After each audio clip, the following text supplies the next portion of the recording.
حبايبنا طلابنا في كل مكان، معاكم مستر محمد القاضي، والنهارده هوريك الباكج بتاعه الكورس التأسيسي. طبعا اول حاجه لازم تعرفها ان هي حاجات بسيطه بتفرق معانا جدا. مش لازم يكون عندك ادوات كتيره جدا عشان خاطر تبقى بتنجح، لكن ممكن تكون ادوات بسيطه انت تحبها. تعالى اوري لحضرتك الادوات البسيطه اللي احنا عاملينها لحضرتك عشان خاطر تحببك في الانجليش وتخليك بتعرف تتكلم انجليش كويس، بتعرف تقفل انجليش كويس. كمان احنا حاطين شويه تارجتس مهم. اول حاجه بص يا دكتور، لو احنا فتحنا الباكج هي هتيجي لحضرتك بالشكل ده.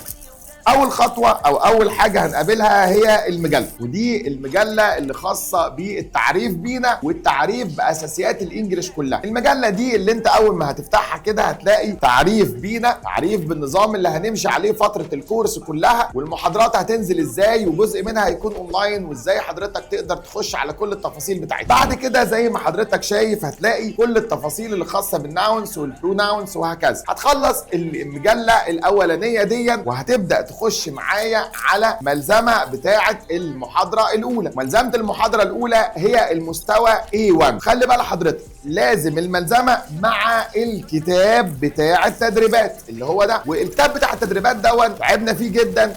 مجموعه محترمه من الناس المحترمه اللي زي حضرتك قعدت تركز عشان ترتب لك الكتاب ده بمساعده الاي اي. اولا ده بيقيس المستوى بتاع حضرتك الاول، بعد كده بنبدا ننتقل من A1 ل B1 او A2، بعد كده البي 1. المحاضره الاولى اللي قدامنا دي باللون الاخضر يبقى هي مستواها A1. هتستلم بقى كمان معاك ملزمه ثانيه خاصه ب A2 وخاصه ب B1، يبقى انت هتستلم مع الكتاب دوت 3 ملازم. خد بالك ان الكتاب ده الطريقه او التفصيله بتاعته من جوه كلها قايمه على الاسئله اللي ماشيه بتسلسل معين يخليك تتقن اللغه. بعد ما نخلص الجزئيه دي هنروح لاهم حاجه بقى. دي حاجه تقليديه قديمه يمكن حضرتك ما تسمعش عنها عشان نزل جوجل وابلكيشنز كتيره، لكن ده اسمه القاموس. القاموس ده حاجة قديمة شوية، لكن بيفرق قوي ان حضرتك لو بتنسى الكلمات يحفظها لك. اقول لحضرتك ده